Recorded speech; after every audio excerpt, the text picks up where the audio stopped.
Missed an episode of your favorite podcast? Choose from over a decade of content in our archives, not just the latest episode. All free at GCNlive.com. This is your call to action. Get prepared, America. Economy, survival, energy, disasters. This is USAPrepares.com. Informative radio, educational radio. Interact now by emailing instructor@usaprepares.com or text at 434-390-7953. Class, please take your seats. Now, your instructor, Vincent Finelli. Everyone all set, cocked, locked? Here we go. Dial set correctly to USA Prepares. Thank you for tuning in, being in class with us today. Jason is engineering for us in Minnesota at GCN. I'm Vincent Finelli. If you'd like to call us, we'll pay for the call. 866-582-9933. Telephone listen line, 712-770-9418. But the telephone listen line is only broadcasting USA Prepares when we are live. Other broadcasts are on the same telephone listen line, and they broadcast when they are live. So, 9 to 11 a.m. Central Time, 712-770-9418 is the telephone listen line. Dr. Richard Allen Miller's with us. Welcome, Rick. I just slid into third base. Safe. Great. Pretty soon, home run. Pretty soon. Yeah. So, Rick, I've got a question for the class I'd like to ask you, too. So, you wouldn't experience this because you have a 280Z with glass headlights made in the 1970s. But for those who have vehicles that have these deluxe plastic polycarbonate headlights that get hazy and get darker and darker and darker, and that actually are a hazard because over time you can see less and less and less at night. Well, I decided to replace my hazy, darkened, cloudy headlights on the 2004 Chevrolet pickup truck it was an old farm truck. It's mostly rust colored and a little bit of white, but the rest of it's rust colored. And so I decided to put these headlights on assembly so I could see where I was going. And I ordered them from eBay, and they're made in China. And they came promptly and put the bulbs in, or took the old ones out, put the bulbs in, put them in. They didn't seem to fit right. And push them in, they pop out. Push them in, just tap them on the side, and they pop right out. Push them in. So after several times of pushing them in, I'd lost my temper with these cheap Chinese headlight assemblies. So I got on the internet, and I said, I sent a message to the seller. And I said, these headlights are poorly manufactured.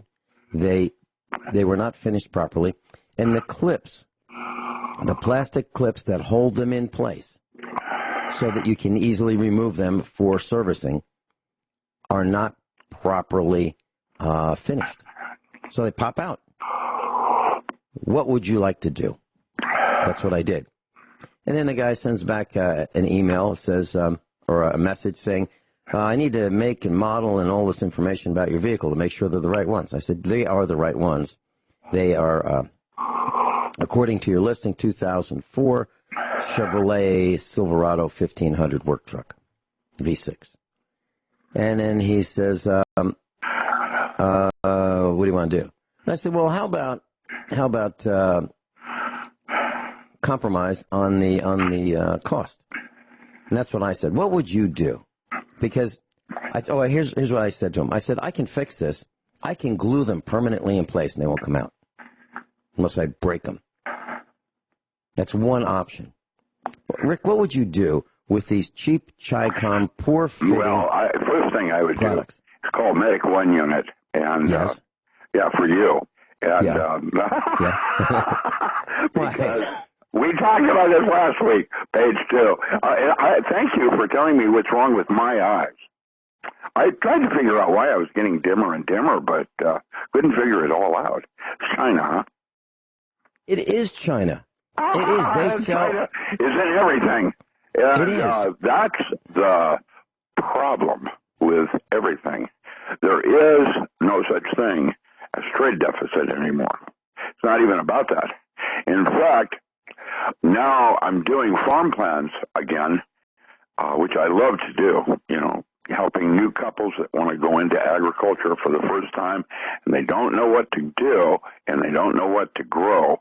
I help them. It used to be products for export. I had good friends over in Hamburg. Hamburg, that's, whatever we would sell in the U.S. was written in stone. The marketplace in Europe is 10 times larger. And that has always been the truth. If you can sell one thing here, you can sell 10 of them there. So it used to be about non-storable commodities that needed each year so many million pounds. And it might be anything, chicory, whatever. But that's all changed. And now the only thing I'm doing with cottage industries is manufacturing things. This couple is mostly, they had 4 parcels. What is that? 4,000 acres, something like that. They have 4,000 acres in Northern California that they bought for cheap. You can't even believe how much they paid for it. Nothing. And they have a bunch of star thistle growing all over their property because it's mostly mountain, hillsides. In other words, they have this little store property piece on the Klamath River, and the only fields that are flat down there are for pasture and pasture land. And cows have been walking on it for a couple thousand years, and so the soils are completely broken down into clay pan, and they have these mountains.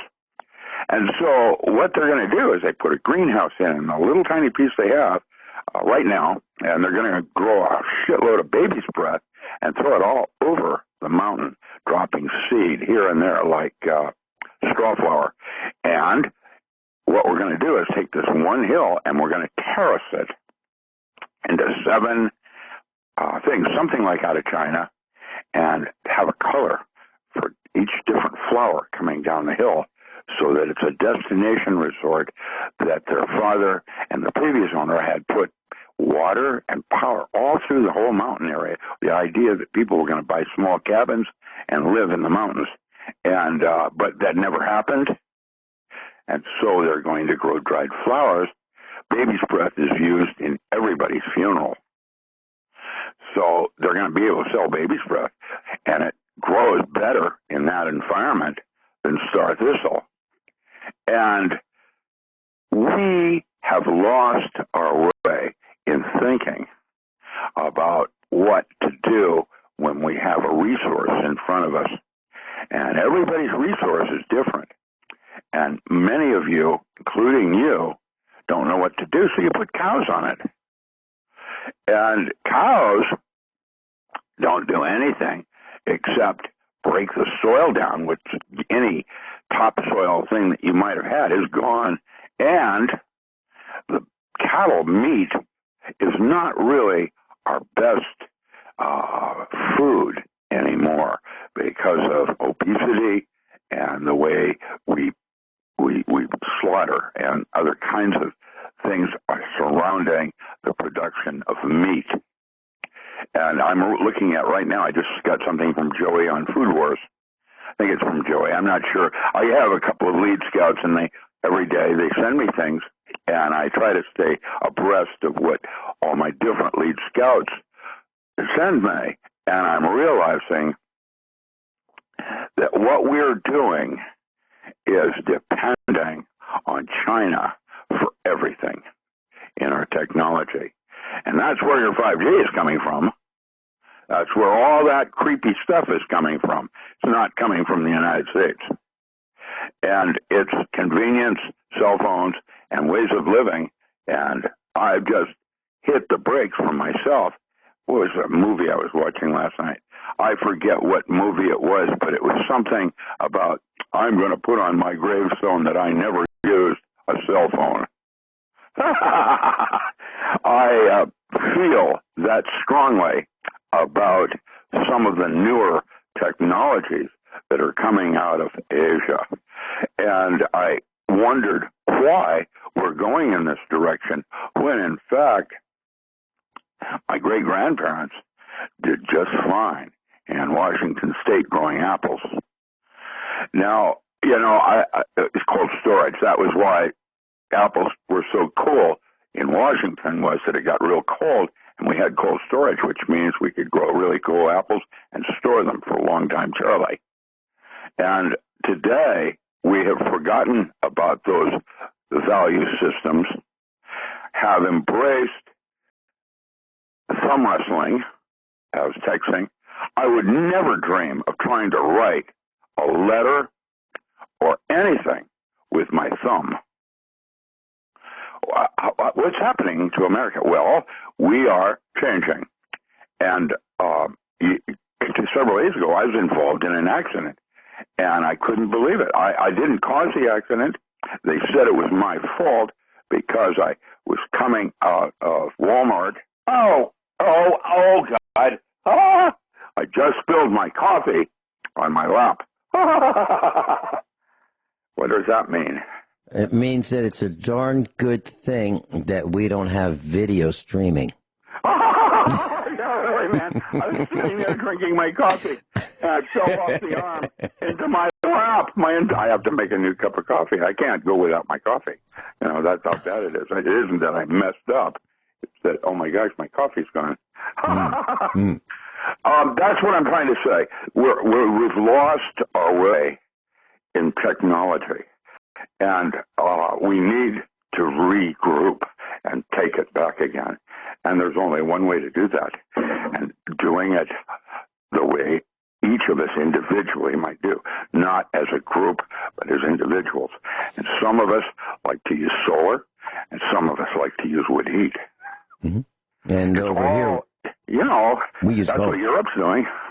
We use both right here at the farm. We use both right here at the farm. Rick, in concert with what you're saying, as we develop new ways of doing things better, improving, and we're constantly improving here at the farm on how we do things, or we try to. I look at, we can apply technology. That's kind of easy because it's everywhere. But I don't want to be dependent on technology. So I try to figure out a better way of doing it that's simpler without technology, or with technology that I know is going to be dependable. So if there is going to be, let me give you an example. I want to know the temperature of the hot water tank that we use for domestic hot water. I want to know what that temperature is. I also want to know what the temperature of the heat exchanger is, so I can tell the delta between the heat exchanger temperature, which is usually hotter than the stored water in the hot water tank at the middle level of the hot water tank.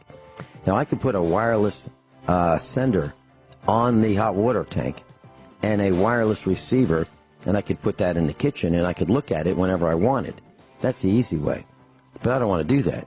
So I'm going to use wires, and I've developed a little system to do it. So we're talking about avoidance of complicated technology that can fail easily. So what we did was we bought 3 of these LED-type displays, about the size of a domino. And it has 2 different displays because it will display 2 different temperatures measured by 2 different sensors. The sensors are hooked up by a very thin wire, about 28-gauge wire, and it requires a 12-volt power supply. Well, we've got one of those. We've got 12 volts here. So all I did was hook up the 12 volts power supply to this display unit, and I temporarily hooked up the 2 sensors to the temperatures that I wanted to measure on the hot water heater.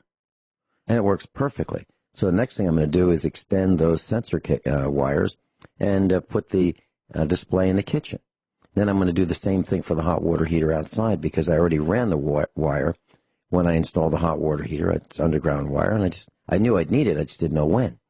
So I have multiple wires under the ground, thin wires for sensors, and I'm going to use the same thing. So that's a simple example of how we are using technology, but technology that'll probably last a lot longer than a typical wireless type technology. I'm not going to be dependent on wireless and internet and those kinds of things to run on a farm. I have to interject you. The reason they're moving technology in certain directions is not about convenience. It's about replacement, like Mopar. They designed the DeLorean so it would never wear out, but that's not functional for jobs in America.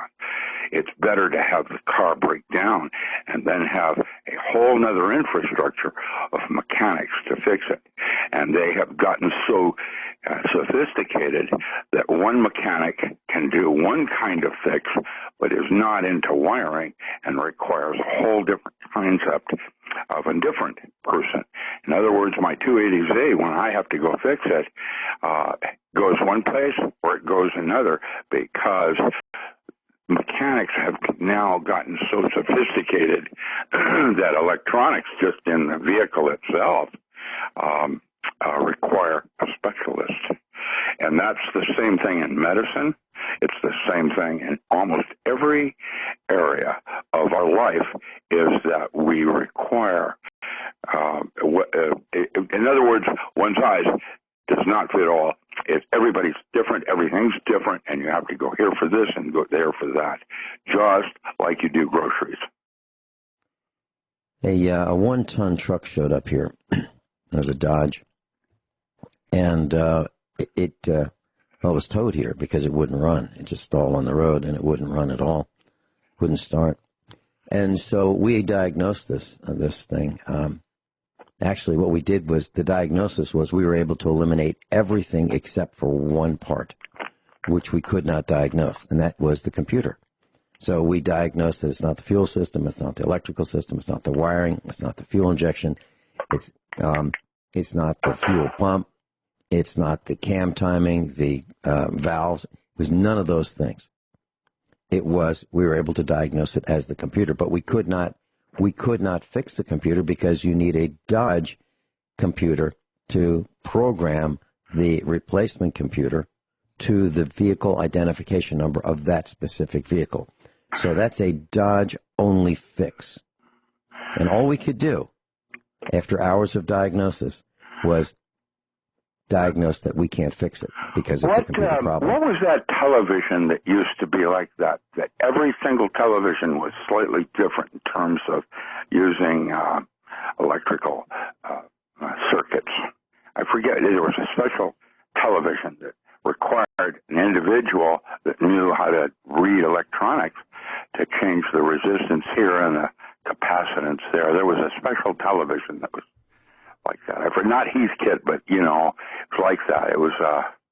well, Zenith had, as part of their advertising, the quality goes in before the name goes on, and then they would show the wiring, the manual wiring of resistors and capacitors and chokes and, those kinds of things. And the vacuum tubes, they would show the circuit boards being wired with discrete components.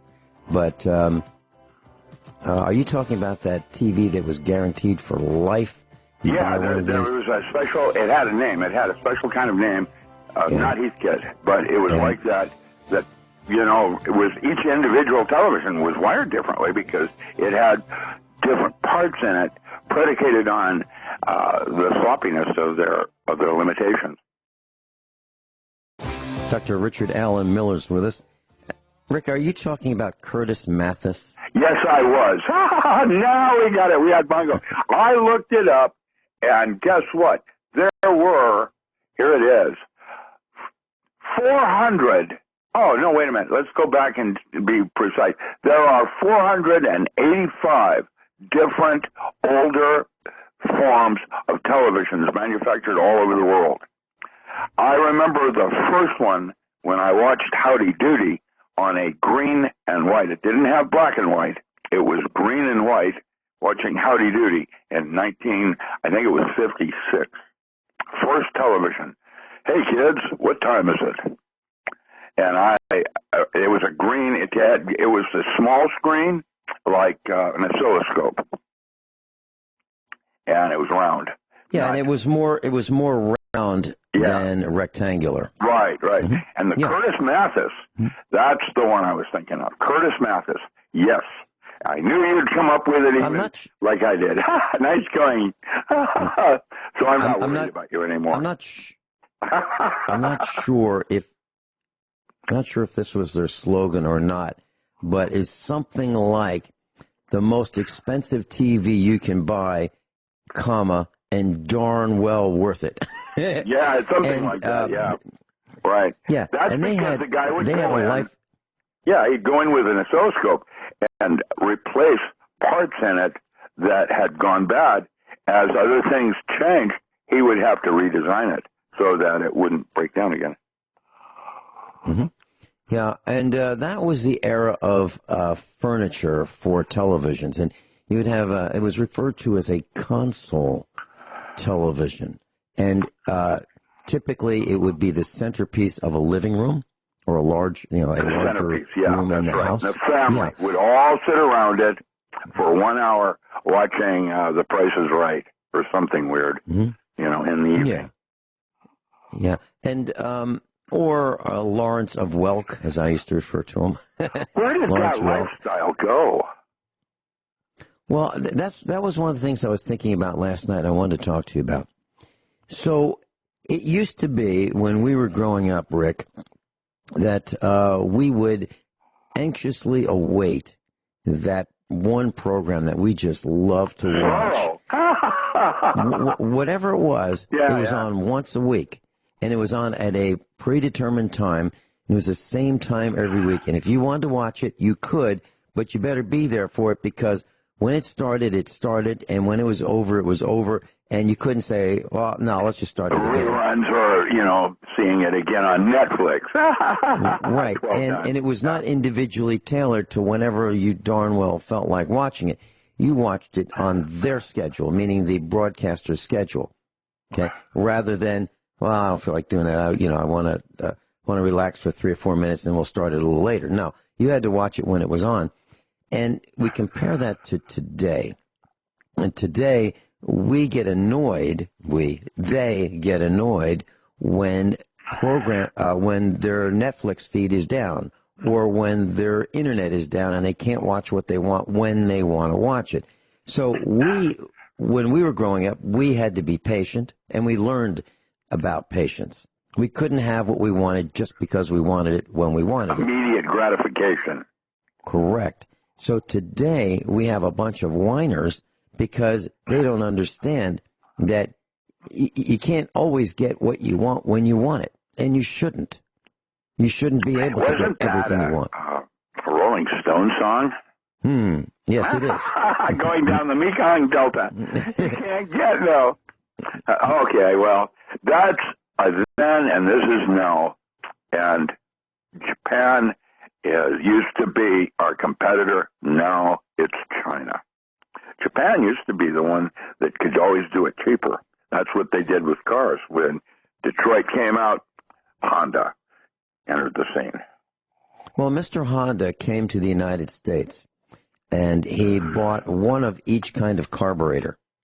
And he took one of each back to Japan, and he looked at each one to figure out how he could reverse engineer all the effort that we put into our design of carburetors. I'm talking about Stromberg and Carter and, the other manufacturers, Rochester. Took them all, one of each, and that's designed... Amos and Andy, Rochester.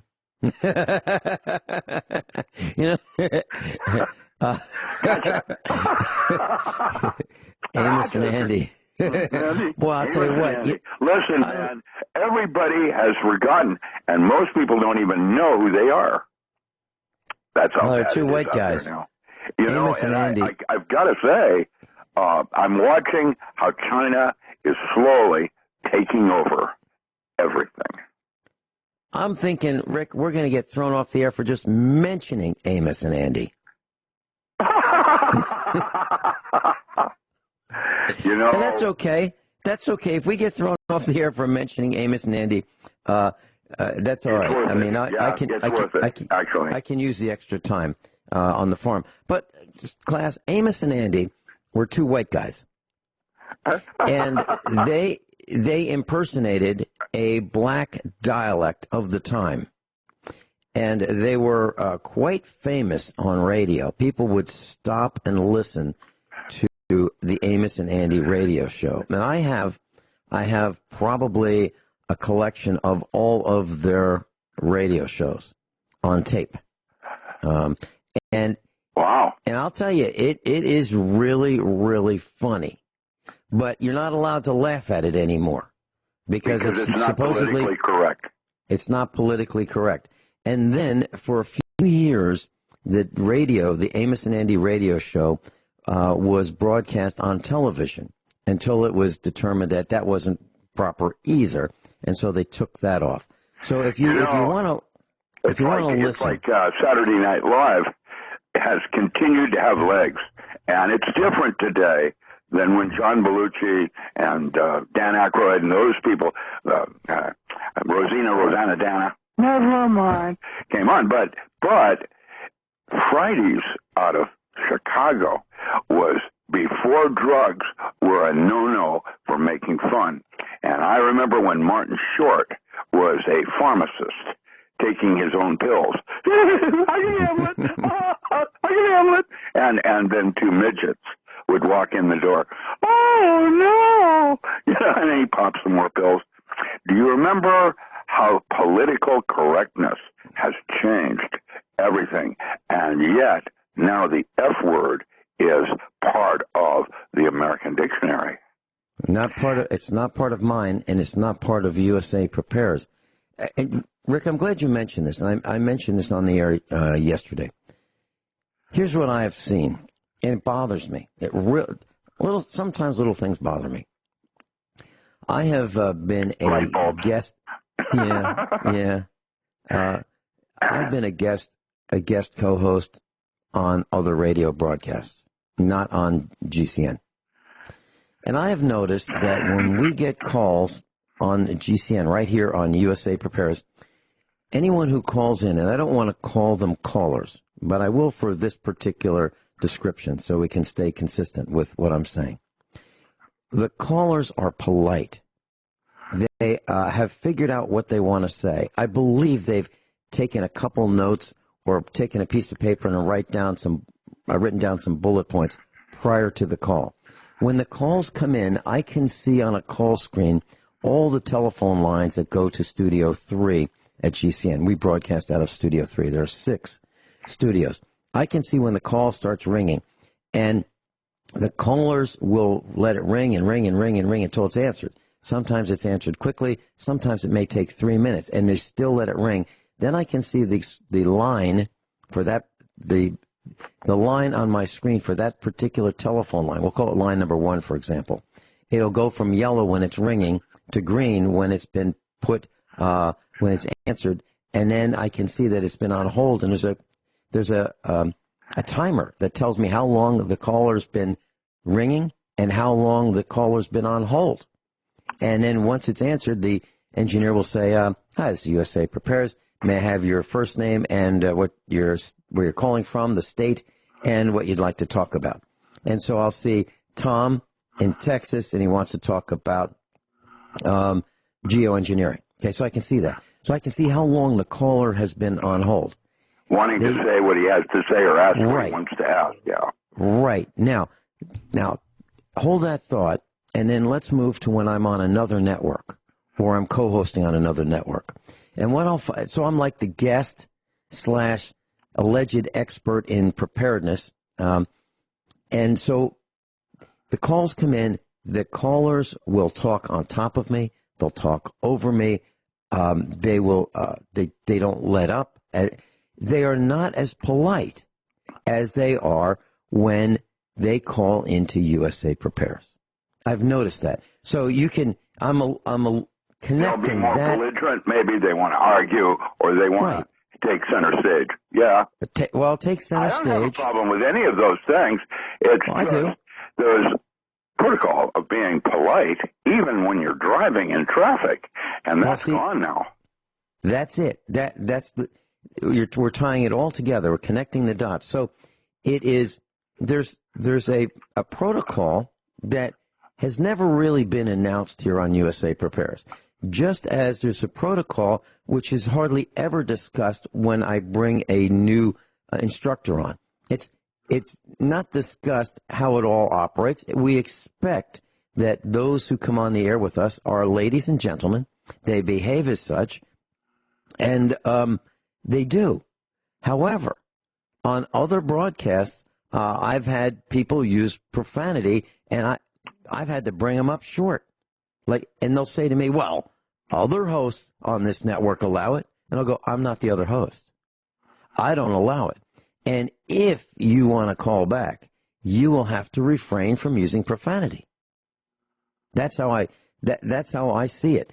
And the F word, it's everywhere. It's in politics. It's in Hollywood.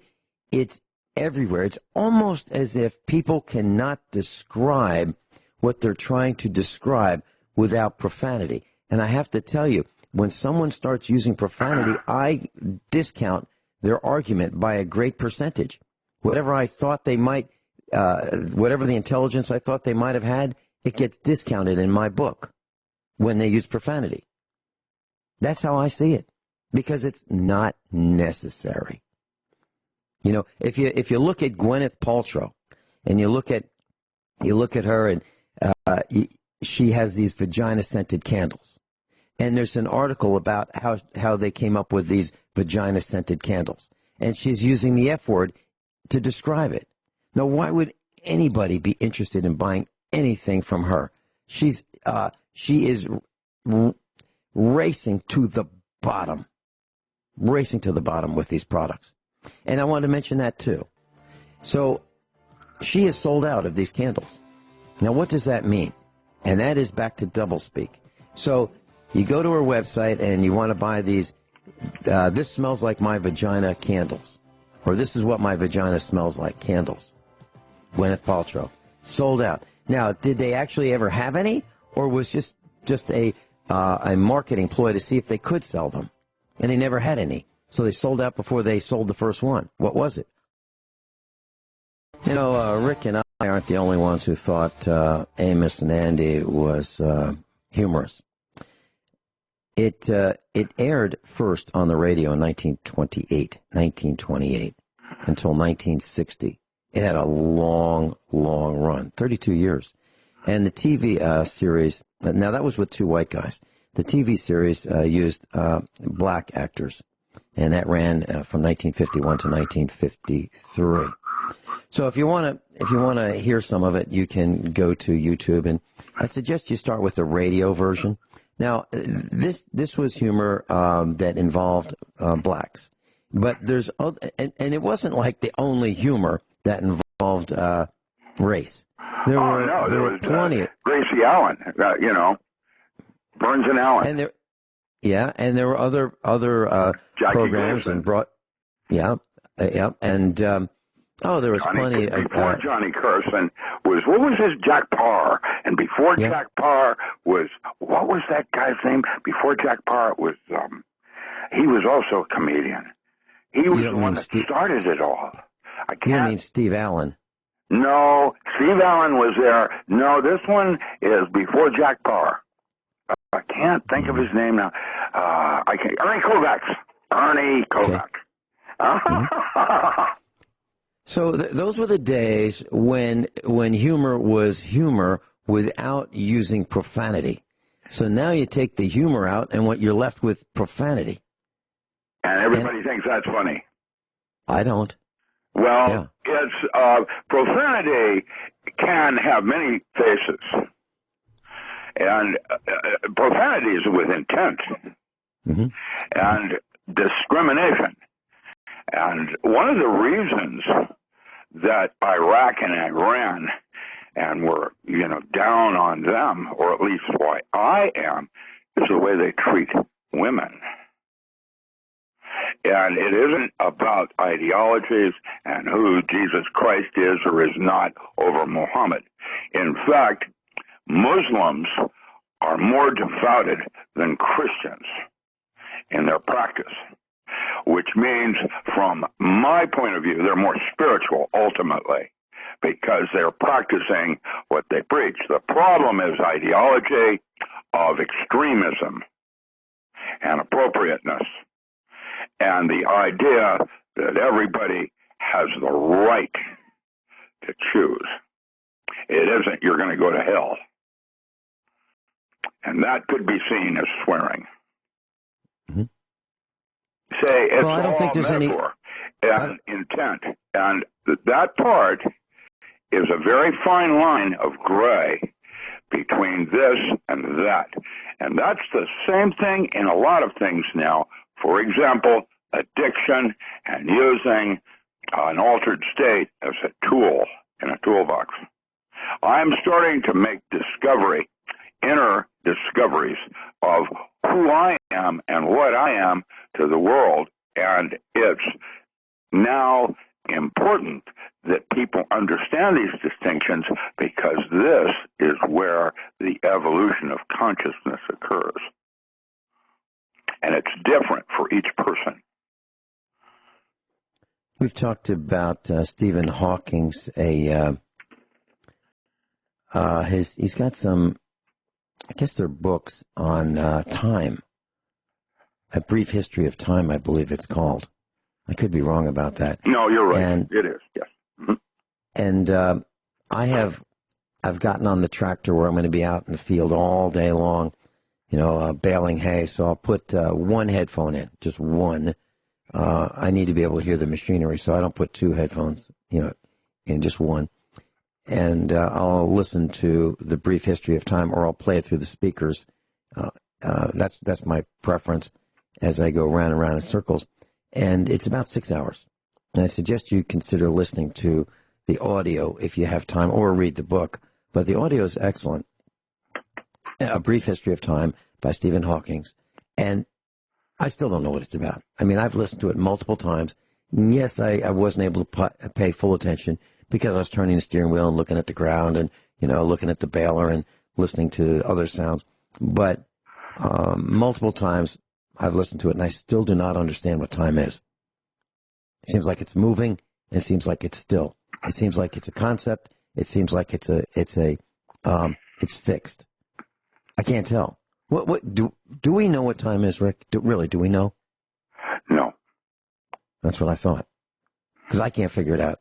I mean, time is a construct. It's not real. Mm-hmm. Time and space are not real.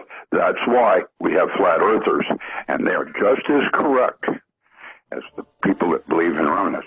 The thing is, looking at the world flat opens certain doors, and looking at it as round opens others. Which ones do you want to go to? And that's where man has a choice, because altered states of consciousness, the laws of physics change. From hundreds of miles away, I can see Robert in Kansas smiling when you said that flat Earth is real. I can see it from here, hundreds of miles away. I'm not buying it, but, some people do. Rick, can we come back? Can we talk about China? I sent you a link that I thought was important. You might want to share, even if we don't talk about it. Yeah. Hour number 2 of the USA Prepares with Dr. Richard Allen Miller.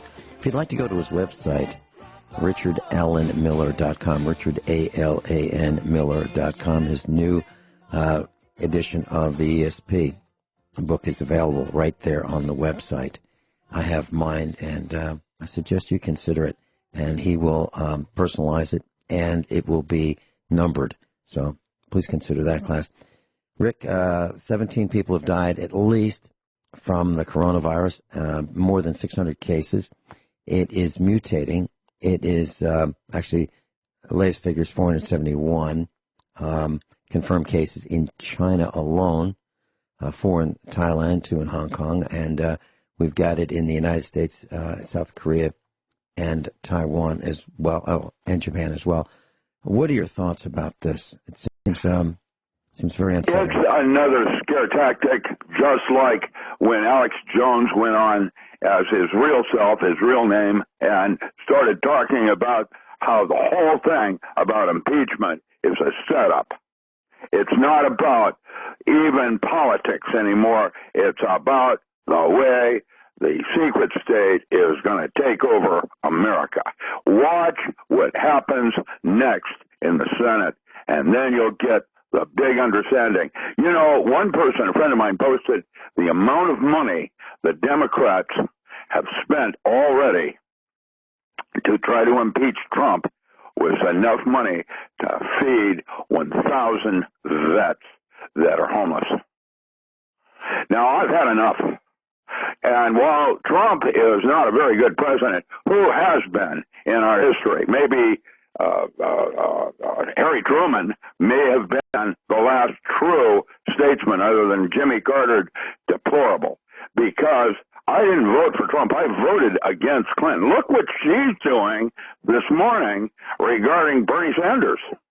You know, I've had enough. I've had enough of all of these politicians that lie. Their value systems are not moral codes of ethics. They are wrong. Every single one of them. And now, Virginia, that governor needs to be put in prison, not jail. How dare him? How dare any of them? And I think, watch what happens, because the Republicans are not Republicans anymore like I remember them, any more than the Democrats.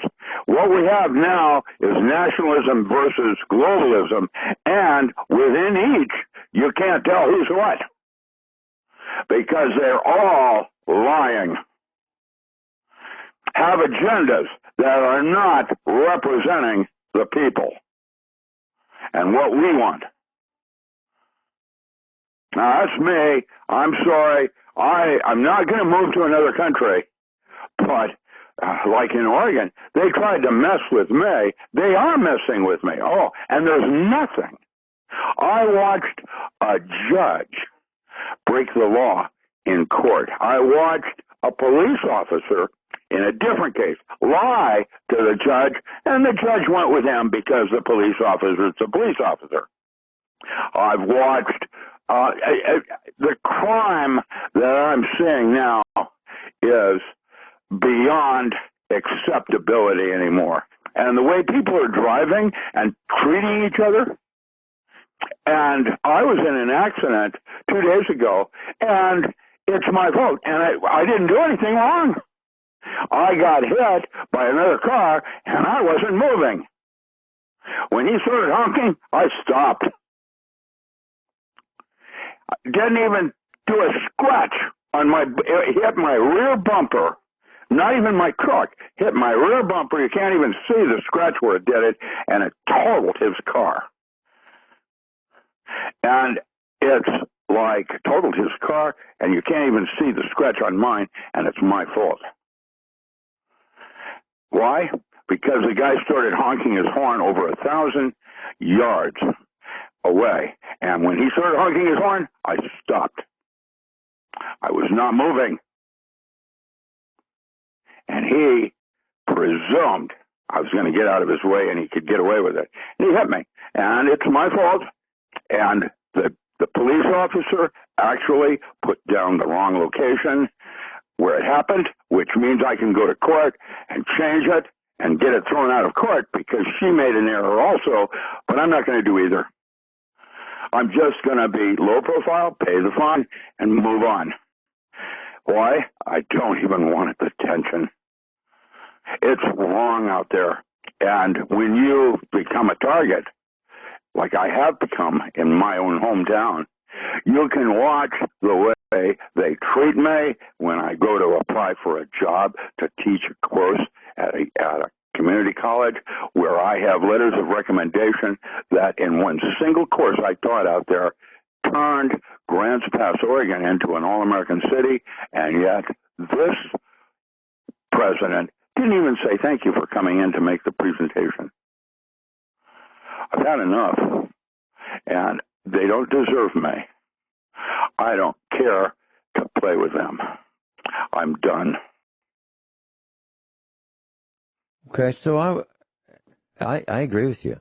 I asked my dad many years ago, when I was still at the university, decades ago. I said, "Hey, Dad, the IQ of cops, is it higher, lower, or average? As compared to the rest of us?" He said, "About average," and I think he's right.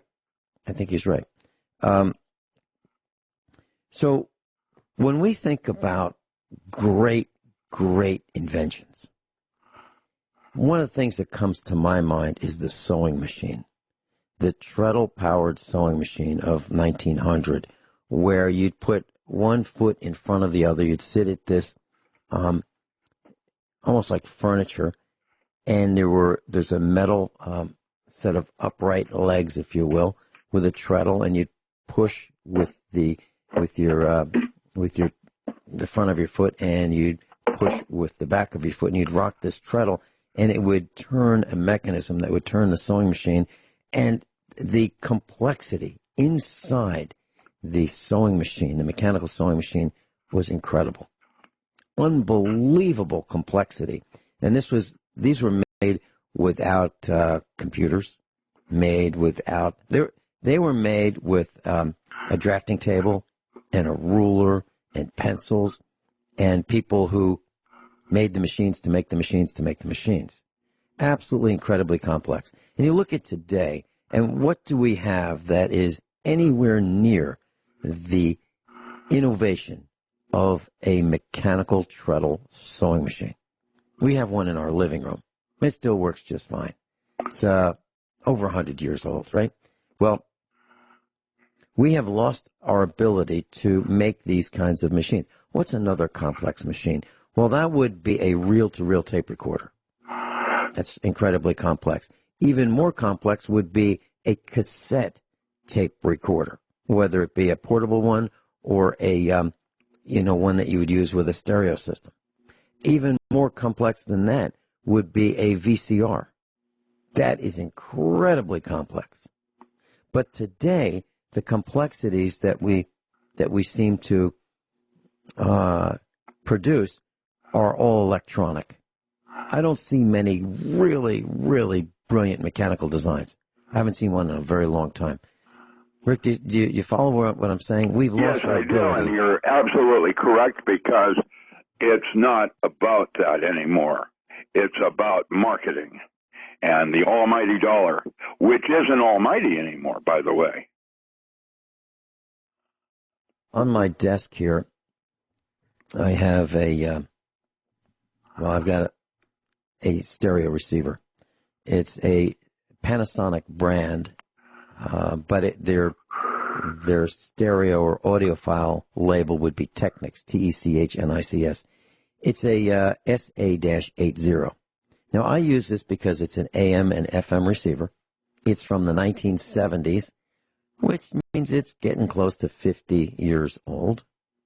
It works perfectly. It's made in Japan. It's got a wooden case, plastic wooden case. It works perfectly, and I use it as an amplifier. So when I take a break, I just hit the button, power it up, and got a pair of JBL speakers, James B. Lansing speakers, made in the United States. And that lets me hear in other parts of the farmhouse what's playing, so I can race back in here when it comes time to go back on the air. So that we used to make devices like, in the world we made devices like that receiver. And it's repairable. If it quits, it's repairable. And if it didn't last another 50 years, I'd be kind of frosted, because I expect it to be durable. I really do. But how durable do we expect our telephones to be, meaning cell phones? 3 years? 4? Yeah. How about DVD players? I've got a dual, I don't know how you pronounce it, DUAL, turntable from the 1970s. I expect that it's going to work just as well today as it did when it was brand new. I also have an AR, acoustic research, turntable. And I expect it to work just as well today as it did when it was brand new. And I'm talking, it was brand new in the 60s. 60s. That's 60 years old. But would you expect an electronic device today to last 60 years? Hardly, right? Hardly. And I've got in front of me an article, Rick. Retail, this is Zero Hedge. Retail carnage continues. Bose, B-O-S-E, lays off 100. Shutters all retail stores. So this is they make headphones and they make speakers. Now here's what Bose did. Back in the 70s, there were a few speaker companies that were really, really good. One of them was called Acoustic Research, top of the line. Another one was Klipsch, top of the line.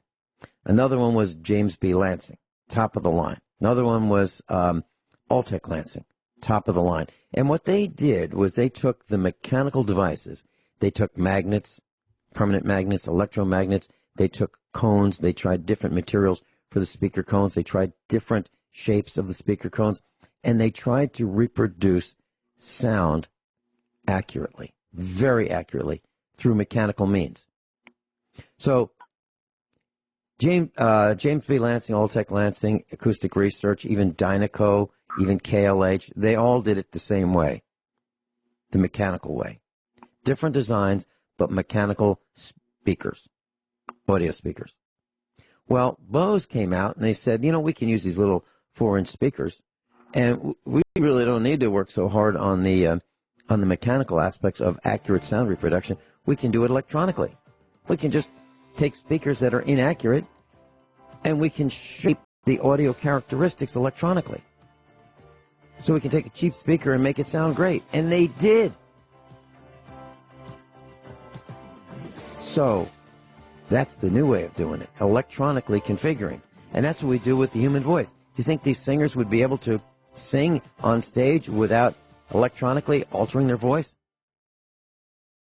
10 years ago, I was at a flea market, and a guy was selling a pair of Dynaco A25 speakers, and they were also considered quite darn good back in the 1970s.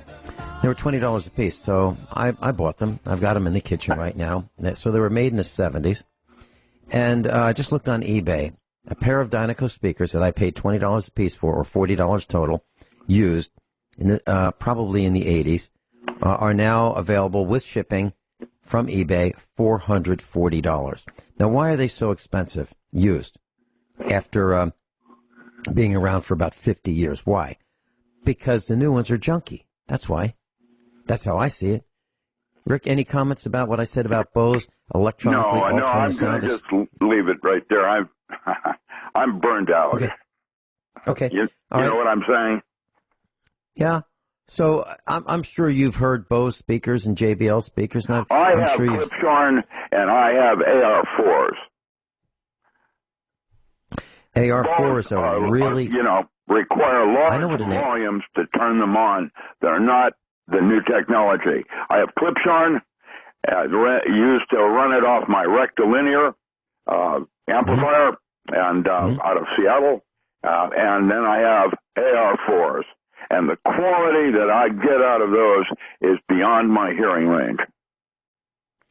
AR4, that stands for Acoustic Research Class. Yeah. Our son was traveling, and I think he came across a pair of AR4s recently, and within the last couple of years. And he said, "Dad, you want a pair of AR4s?" And I said, "Yeah, that sounds great." So he bought them, and Rick, I think he paid $40 for both of them. Do you know, it takes a minimum of 150 watts just to turn them on, each. Yeah. That's a 300-watt amplifier right out of the gate before you even start to get a sound. Acoustic Research, there are several designs in speakers. And Clipshorn are even better. They're bigger. Mine are a foot higher than I am. I'm 6 foot, so they're just almost 7-footers. And I can blow out glass windows with my Clipshorns. Blow the glass out of the well. What we're talking about is in order to accurately reproduce the sound, the company Acoustic Research, AR as it's known, used a kind of a sealed box, and it took a lot more wattage to drive a set of AR speakers than it did James B. Lansing or JBLs. JBLs, yeah. Or Klipsch, yeah. So you could get more efficiency out of a pair of JBLs, but both are absolutely top of the line. So those were the days. Those were the days when engineers were really interested in doing a better job than their competitors. And it really worked for the buyers of the products because the competition was so keen, yeah, and so what great, headphones so did you good. use? Where you had choices between Koss and Heathkit? Yeah, remember Heathkit? Heathkit used to be state-of-the-art also, and you put it together yourself. Yeah, the headphones that I used back then were Koss, Koss. Yeah, Koss. And yeah, and they had some pretty darn good headphones. I still have them.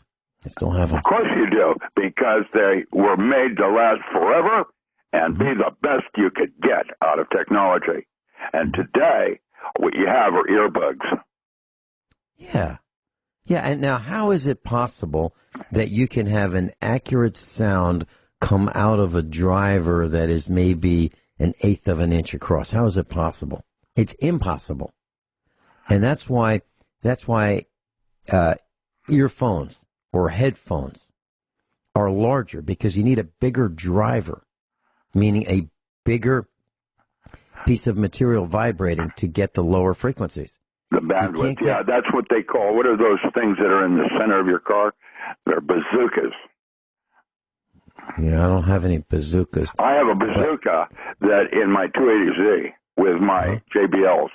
I have JBLs in the door, and I have a bazooka in the back, which is the low bandwidth.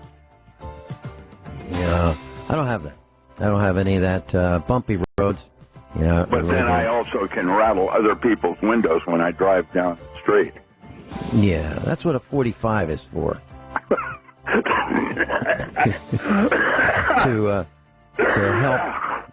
to help attenuate some of those sounds coming from other cars.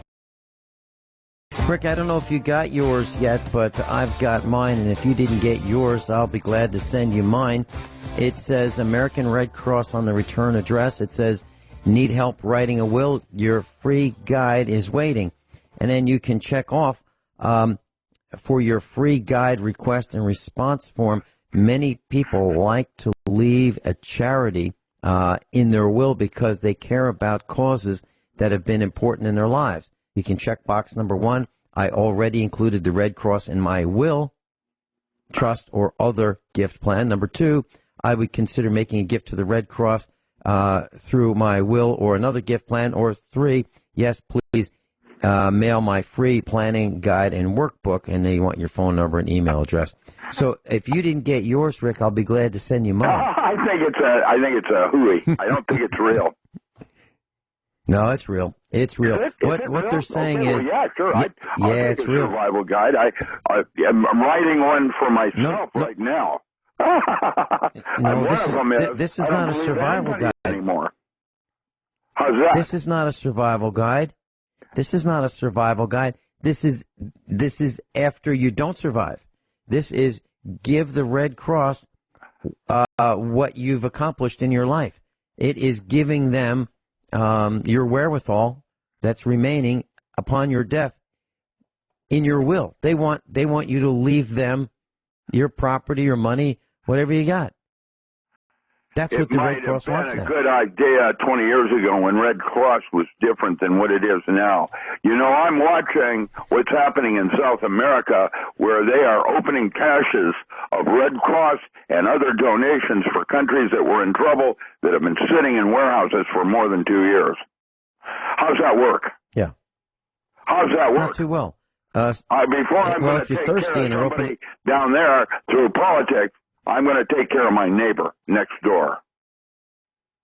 Right. Right. That's what we're supposed to do. We're supposed to take care of our family and take care of our neighbors.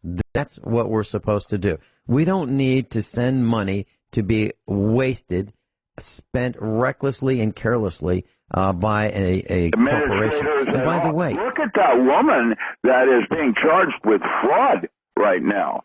You know, that's all over the papers, and she's the wealthiest woman in I forget what country now it is. Who cares? Like, you know, Iran or something like that. She's a criminal, and they're all criminals. Okay. Well, I'm looking at this Red Cross begging document, and it's a very heavy cardstock, and there is a BBB logo on this. So what they're saying is they are a member of the Better Business Bureau. Now, when you think of Red Cross, you don't think of a business. It is a business. It's a corporation, the Red Cross. And they had an ad that said, the Red Cross gave us hope. Now, if you're thirsty, try drinking hope. If you're freezing, try drinking hope or covering yourself with hope. And what I'm saying is hope, it's nice. Hope was the last but it's hard to survive on hope. Box. That's the way I remember what hope is. You want something, you got to go out and get it. It isn't some gift from the gods. Right. Rick, you had a couple things you wanted to talk about. Well, I have a lot of things to talk about, but I thought that being able to work with dyes, you know, from natural products, that link I just sent to you, I thought that was a very cool thing to post because it works. They all work. And that's where the different colors came from in the so-called silk trail or the trail in Asia following the spice trade. And the spice trade was interesting to me because I came to realize that the country that controls spice trade controls world trade. And when Hong Kong closed down, they controlled the spice trade, the Silk Trail. And when they closed down, you know, everybody thought it was going to go to Hamburg, and guess what? The spice trade moved to Vancouver, BC. And British Columbia now has all of the pharmaceutical houses are in presence there. That's where you have your third generation D-Wave technology. That's where you have your LED lighting. It all comes out of Abbotsford, and that whole area up there is now got presence from all over the world on pharmaceuticals. And if you think pharmaceuticals are good, try rethinking your mind in terms of when the grid's down and your herbal pharmacy is going to save lives. That's why I like natural sources. You can go out and you can do your own. Sorry, I lost it there. Sorry, I'm pretty upset about a lot of different things right now. And people aren't getting it. Most of you listening to me understand me and get approximately what I'm trying to say. But watch what happens. We're all, including me, going to be in a shitstorm when the grid goes down. None of us, including me, is really prepared. We had a power outage last week. And when I say that, my girlfriend couldn't call me. And she thought something was wrong, that I had a heart attack. I know what it was is my cell phone, my little track phone that I have didn't have coverage, which means it didn't work. And my phones were down, and so there was no way to get in touch with me. And she panicked and wasn't sure what was going on. It was just power outage. Guess what? It didn't get back fixed for 5 days. Now, how's that work? Well, that's typical of what the kinds of weather we are now about to begin to experience. Look at the snowstorms that happened in the Northeast. I don't know what you got hit with, but we got snow in February. How's that work? Yeah, it was still January, sorry. We never get snow this late in the summer, in the winter. And we did. It was nothing. But we had an extremely warm winter And then things started to change, and guess what? Things are going, according to my understandings as a physicist, things are going to continue to change, and the weather is going to be different than anything you ever remembered. And according to Jet Propulsion Laboratory and some of the best scientists in the world, they're now stating there will be parts of Canada that are uninhabitable by 2024. That's what's happening in the world right now as Exhibit A. Nobody talking about it. How about that big hotspot down in South America that's killing all the birds because it's lava? How about lava strikes in the Northern Territories and down in the Trinity Alps? How about you can see Yellowstone as far as Ohio underground? How about, I have a whole list of what suspicious observers and others are saying. He did a special thing on how this last year was really bad for the Earth that I posted on my Facebook yesterday. And that you can find facebook.com/DocRamCom, because I used to have drram.com, and now somebody bought that and wants me to buy it back for $20,000. Welcome to the New World Order. My Facebook is DocRamCom. If you did DocRam.com, it would have taken you to Facebook. That is now owned by someone else. But I have Facebook at DocRamCom. And so, eat me. And it's just usury. Yeah. Okay, that's a really good point. Because back to the sewing machines. When we're talking about the sewing machine and the tape recorder and the tape deck and the video cassette recorders being complex and really difficult to engineer, but mankind did it. Well, today what we are doing is industrial espionage. We are stealing, not us, they are stealing each other's designs.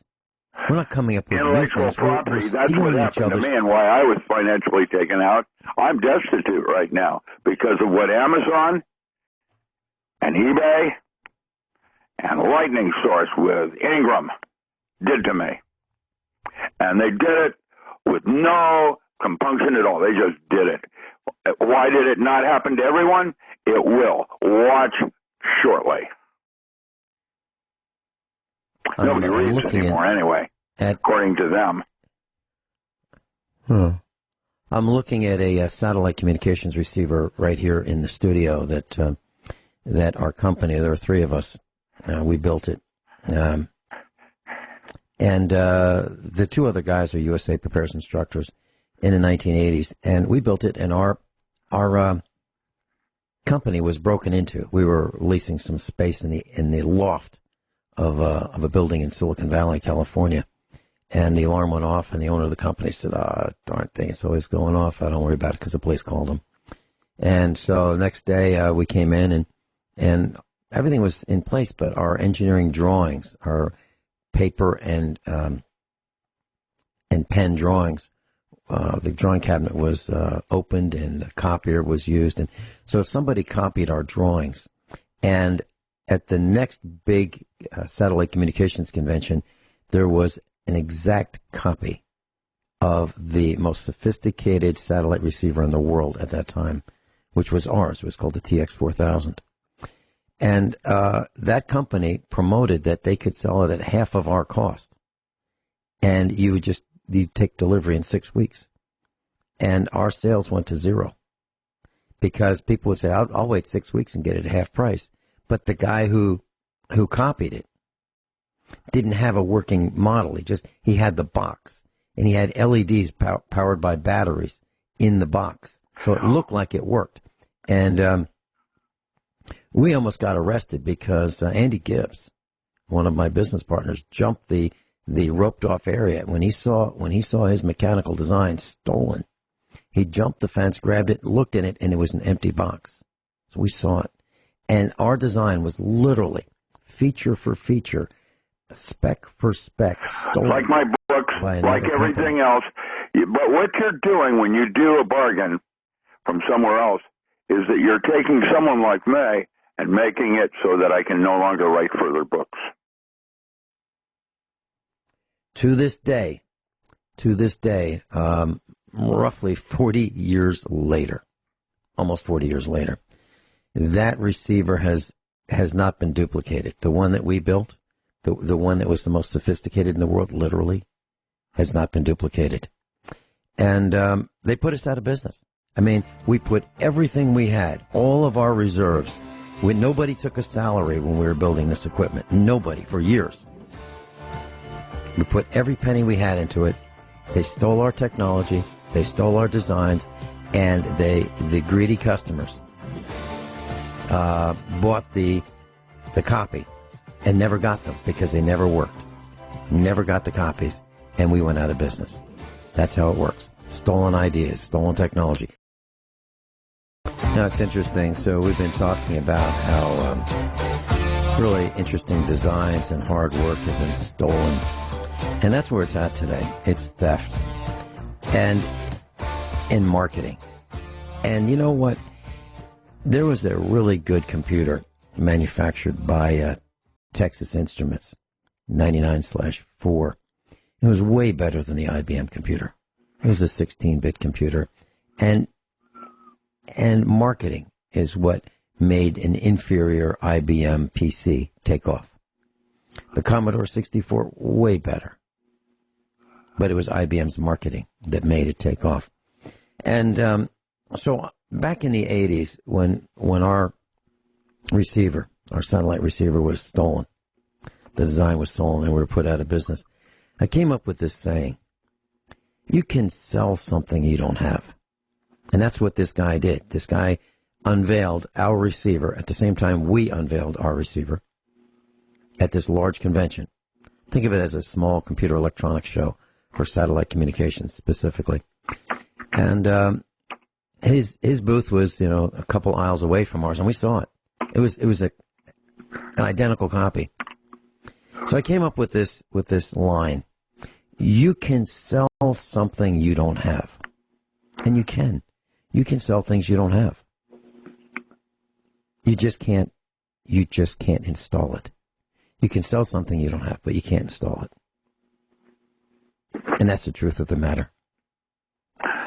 Rick, I'm noticing that with all the rain we've been having, freezing weather, warm weather, rain, sleet, snow, ice, warm weather, it's not normal.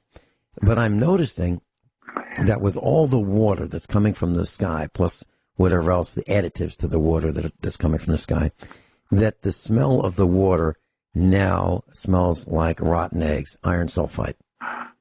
Are you noticing that as well? Yeah, but one other thing I've noticed is that nothing's hibernating. The squirrels are not hibernating. The birds, some of the animals that would normally be in hibernation are not now. Isn't that interesting? I just had 11 turkeys walk right in front of the studio window about a half hour ago. Counted 11 large turkeys, wild turkeys. And you're right. You're right. Nothing is hibernating, and I'm wondering why. Okay, well, the grass here. The looks healthy. He comes up to my second floor on a railing where I put food out for him, and he appreciates it. He knocks on my window once in a while when he wants some more, etc. But he's not hibernating, and it isn't my food that's stopping him from doing that. I put it out when I noticed he wasn't hibernating. I wasn't putting food out until I noticed that they were not hibernating. That's when I put food out for him. We're doing the same thing. We're seeing a lot of birds showing up. They're starving because the ground is frozen, and it's some days there are flies. Flies. How can there be flies? Because the weather's not normal. The grass right out when I look under the snow, light dusting of snow out the studio window. The grass is green. Green. green. One thing you will also notice is there aren't as many flies as there used to be on cow pies or ants. Yeah. Why? Yeah. Because You're the absolutely right. CVDs, we're talking about the long ultraviolet is now hitting the surface of the Earth because of holes in our ionosphere, and it's affecting the insect life, and in terms of they're the first to go. Rick, are you as concerned about 5G as I am, trying to stay away from it? I mean, are you that concerned that you want to get away from it? Well, 5G is toxic. It's literally toxic. And when you talk about the pinhead-like atmosphere that's necessary to make that accessible to everybody, we're talking about bringing radiation down to the surface of the Earth that would normally be screened out because of our atmosphere, that long ultraviolet and the high-end gamma rays. And when I say that, it's actually dosimetry. And you can jokingly say that's why millennials and now even Gen X's are not intelligent like they could be. Mm-hmm. They're different. And it isn't just because of education. That's part of it. But there's something more going on here. Dumbing down of everything. Okay. When the grid goes down, 5G goes down, that's like the best part of the grid going down, right? That will be one of the things that's a benefit to men. The bad news is why it went down. Yeah, because of our individual greed and stupidity. Well, and then the weather and the pole changes and whatever. There's going to be some landmass changes. There will be blood. If you have your water together, you already have a 50% chance of survival, even with pandemic. And that's what they're frightening off now in Seattle, is a possible pandemic. Yep. Thanks so much, Rick. We're out of time.